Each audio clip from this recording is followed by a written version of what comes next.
Hello, I'm Daniel. I'm going to give a talk from the 37 practices of a Bodhisattva today. And these are teachings that are designed to help us unleash our full potential and live in a way that's more mindful, aware, compassionate, and wise, okay? And this verse is called Bringing the Object of Attachment Onto the Path.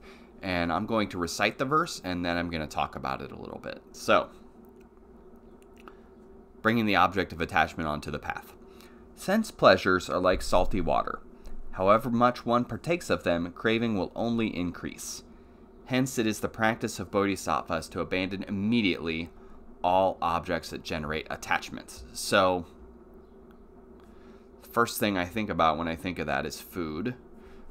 I think of like people say that sugar makes you want more sugar. You know what I'm talking about? And like we continue to eat when we're not full. I love ice cream, vanilla ice cream, and I will eat it. I will get it and I will eat it all, and then I'll be sad it's gone. And I think we have that a lot. That is a tendency we as human beings have, is we consume whatever our pleasure is, and then we're sad because it's gone.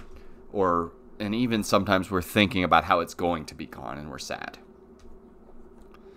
Worldly pleasures are those things we're attached to that we constantly try to get more of, and they never satisfy us because we always want more. Our desires are unlimited, so there can never be enough. This is what's called the poison of attachment.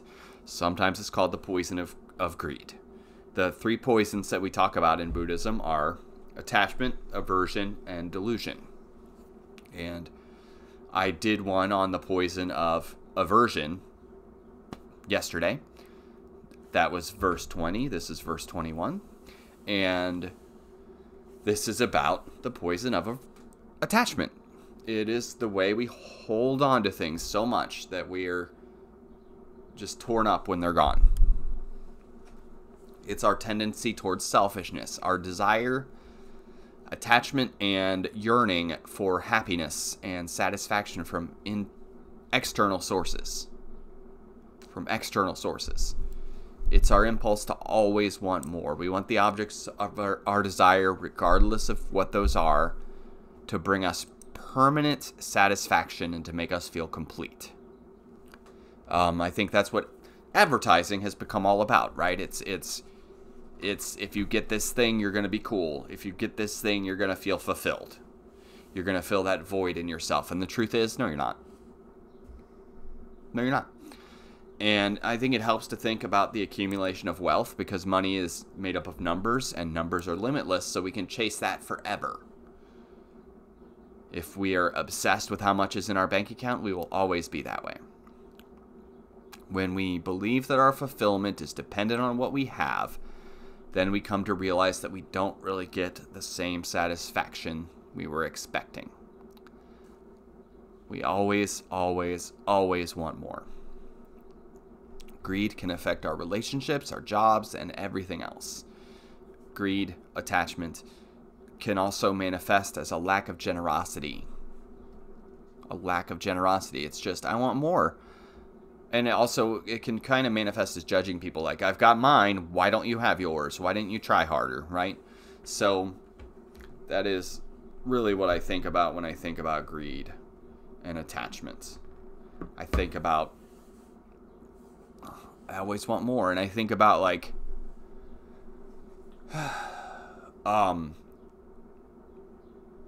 more the proverb, more money, more problems, right? I think about that. Like, we get things, and then we have to think about those things. We have to have space in our house for them. We have to figure out how to clean whatever possessions we have. If we have a lot of money, we might be paying higher taxes. Like, things bring problems too. And it's not all sunshine. There's good side and bad side to having more things. I have heard it said, it's really awesome if you have a friend that has a boat you can use. It's really awesome if you have a friend that has a boat you can use, but it's not great to have your own. And I think that we could apply that to all sorts of things, but it's just, if you want to use a boat, it's better to use somebody else's than have your own. Which, I mean, that sounds sort of weird, but when we think about upkeep, we have to take care of things, right? So I think in terms of that, when I think of accumulating things as well, I think of what can we do to simplify? What can we do to simplify? Because things bring complications. Things bring complications. I feel like I'm the opposite of a hoarder. Like, I throw stuff away. And sometimes I get rid of things I probably shouldn't. But there are things I cling to, too. And I think we need to be careful. But also, like, my thing is food. Because I like to eat ice cream until it's all gone. Or chips. I like to eat chips until they're all gone. Those are my manifestations of attachment. And it's not healthy. And, I mean, we eat enough to make our stomach hurt sometimes, I think. And the truth is that the food industry has gotten us all addicted to sugar. And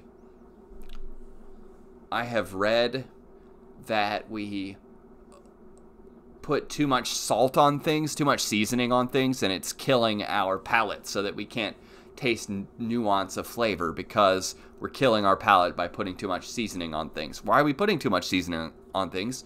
Attachment. We're obsessed with that flavor and we want to make it better. And it's not helpful. It's not helpful. It's ruining our palate so we can't taste nuanced flavors anymore because we are just over sugaring and over salting and over buttering everything. And that's a manifestation of attachment. That's boundless attachment. And it would be better if we could be a little blander. A little blander in our diets, a little blander in our possessions, because there's depth that we're missing. There's depth that we're missing. And if all you eat is spicy food, then all you want is spicy food. All you eat is a bunch of sugar, all you want is a bunch of sugar. So, that's what I wanted to say for today. Thank you for taking the time to listen to me. Have a good day.